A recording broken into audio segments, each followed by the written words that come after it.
Pendant que les gens acclamaient, moi je suis rentré m'asseoir. J'étais fâché contre Dieu. J'ai dit à Dieu que ce n'est pas normal. Si tu ne connais pas comment le gars s'y a passé sa journée, laisse-moi te dire.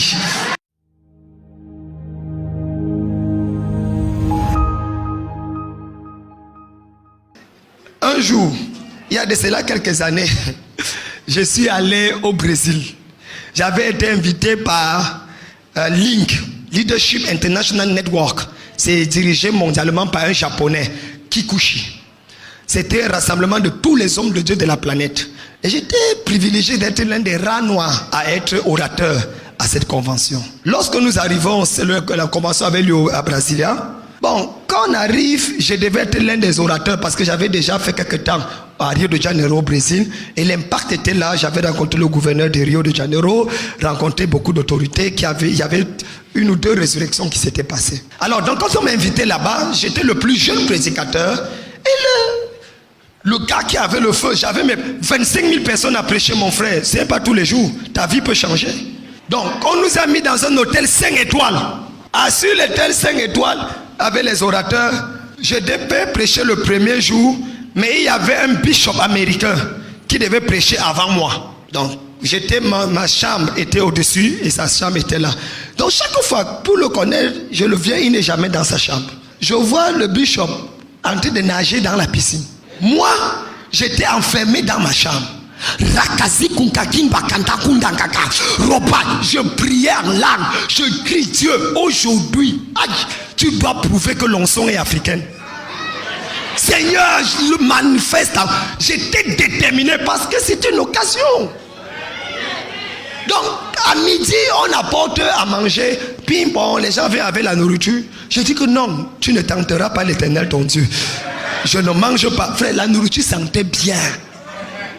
Mais j'ai dit que non, je ne mange pas. Parce que je veux que l'onction soit brute. Pour qu'on sache que être noir n'est pas une malédiction. J'étais déterminé. Après, environ, j'avais prié près de 5 heures de temps. Je jette un coup d'œil encore. Je descends pour dégourdir mes jambes. Au niveau du restaurant de l'hôtel en bas, je vois le bishop là avec une grosse bouteille de Coca-Cola. Et il était en train de voir le match, le football américain, avec les non-croyants. En train de yes, yes, go, yes, go. Il boit. J'ai dit que mais qui a mis ce non-croyant pour prêcher à une convention comme ça? Il ne prie même pas. Il ne cherche même pas la face de Dieu. Et dans mon cœur, j'ai dit merci Seigneur. On m'a mis avec un mouilleur. Quand il va venir mouiller devant, je vais apparaître avec l'onction. Et on va savoir que power passe power. Je suis remonté en vitesse. J'ai pris l'ascenseur. Je suis Sakaki Koutoukouzi. J'ai commencé à prier pour moi et pour lui, pour qu'il ne mouille pas trop. Parce que s'il mouille trop, il risque de tuer l'atmosphère. Donc... Arrivé là, l'heure de nous chercher est venue. Il n'a même pas eu le temps de porter la veste et la cravate. J'ai sorti mon habit directement, un habit neuf. Lui, il a mis le jean. Et il avait une chaussure qui ressemblait à la chaussure de 2500. Et il a mis un blouson.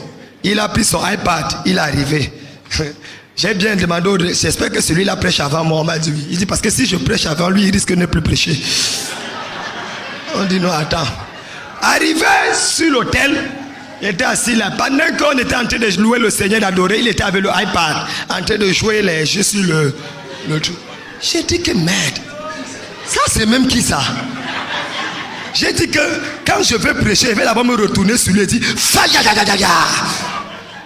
après, on l'introduit donc. On dit qu'il a 45 minutes. Il dit que non, God bless you. Je n'ai pas besoin de 45 minutes. 26 minutes, c'est ok, it's ok. Dans mon cœur, j'ai dit que tu as même d'abord préparé ton message quand. Donc c'est normal que tu n'aies même pas 45 minutes. Viens finir, viens nous saluer, dis baby, et tu pars. Frère, il a pris la parole. 5 minutes. Il dit, the Lord will bless someone. Le Seigneur va bénir quelqu'un ici. Je sens dans mon cœur, il y a 26 paralytiques qui vont marcher maintenant. Recevez. Je vois les gens jeter les béquilles. Je vois les gens jeter les roulettes. Dans mon cœur, j'ouvre d'abord un œil. Je me demande si ce que je vivais était vrai.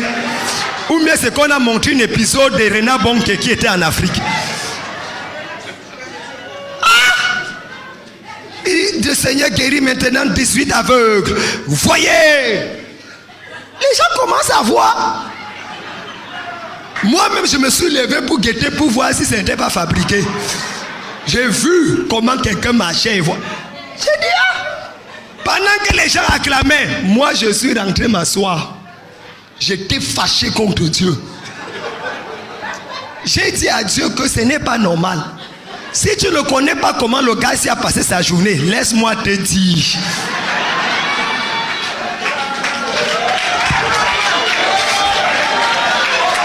Il a passé le temps à nager. Après nager, il mangeait. Moi, je ne mangeais pas. J'ai jeûné. Et après, il était à la télé avec les non-croyants pour voir un match américain.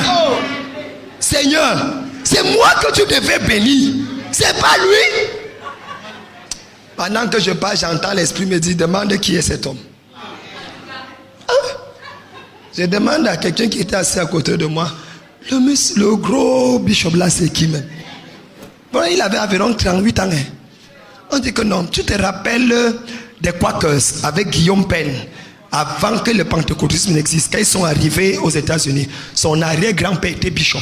Quand son grand-père était également le bishop tel, celui qui a provoqué le tout pour les assemblées de Dieu dans tous les États-Unis. Et son père a rencontré sa mère en mission en Inde. Pendant qu'il était au temps de T. Osborne, c'est avec eux qui tenaient les croisades. Donc, le gars là, quand il est né, pendant que moi, quand je suis né, j'étais le lait maternel de l'idolâtrie et du péché, que les féticheurs avaient blindé les seins de ma mère quand ils partaient se protéger. Lui, quand il est né, c'est le lait maternel qui parlait en langue qui était en train de le nourrir.